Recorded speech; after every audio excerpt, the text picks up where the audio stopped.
Setyembre 16.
Nangangahulugan po talagang mababawasan ang mahirap. Ngunit, dahil nga po sa wala namang gumagawa, walang nagsisimula para gawin, mananatili pong mahirap yung mahirap. Isa na naman pong tradisyon ang mukhang ayaw po nilang pahalagahan.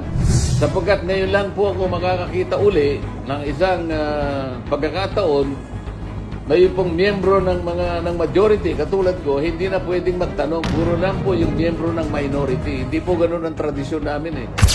Ang tradisyon namin, mauuna lamang pong magtanong yung minority. Pagkatapos, kasunod na naman ang majority, maging alternate na po yun. Hanggang maubos na yung minority, dahil po konti lang sila. Kami ng majority ngayon, ang pwede nang magtanong sa lahat ng ahensya. Ngunit hindi po tayo pinayagan, wala po akong magagawa. Ang akin lamang sanang pagtatanong ay nakatuon lamang do sa tinatawag na general principles. Para lang po yung tono ng pagde-deliberate ng budget ay mailagay natin sa wastong perspektiba. Ngunit kagaya nga po ng aking ipinaliliwanag, ayaw na po nila kaming magtanong sapagkat ang tangi nilang layunin ay tapusin kagad ang deliberation ng budget sa plenaryo sa lalong madaling panahon. Ako po'y nalulungkot sapagkat hindi po mabilisan ang pinag-uusapan natin. Ang pinag-uusapan natin, makilala natin, makilatis natin, maintindihan natin, may paliwanag natin sa mga tao na sila yung benepisyaryo nitong isang napakalaking cheque na ito na ang kanyang katapat na halaga ay 6.325 trillion. Saan gagamitin ang cheque ito? Kailangan kasing masagot ng diretsahan at ng walang pag-aalinlangan.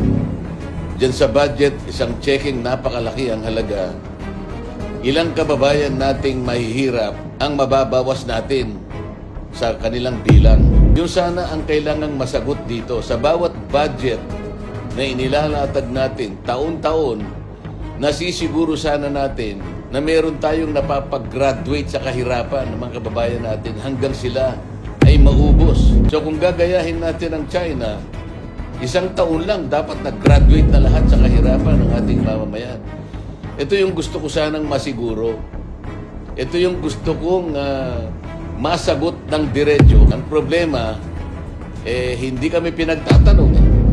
Gusto ko sanang usisahin kung bakit yung Magna Carta na ginawa natin sa loob ng 15 taon, Magna Carta 44, hanggang ngayon ay hindi naipatutupad ng maayos. Walang implementing rules and regulations. Walang listahan ng mahihirap na sila ang magiging benepisyaryo nung batas na yon. Hindi umuusad. Walang ginagawa yung National Anti-Poverty Commission. Walang ginagawa ang NEDA para yung listahan na yon ay makuha natin. Ngayon, kung ang tinutukoy nila ay mabawasan ng 1 digit ang kahirapan sa ating bansa at hindi naman sila magsisimula, kahit kailan ay hindi matutupad yung kanilang hangarin sapagkat hindi gumagalaw yung batas at walang gustong sumagot at walang gustong gumawa at ayaw nila kaming bigyan ng pagkakataon na makapagtanong dito sa bahaging ito. Gayong napaka-importante nito sapagkat ang kinakatawan nga natin ay yung mga mahihirap na kababayan dito sa ating bansa. Maraming salamat po at manatili tayong malakas, matatag ang pananampalataya, paniwala sa Diyos na kahit ano pong mangyari, huwag tayong kakala, silaban po natin ang katwiran. Salamat po.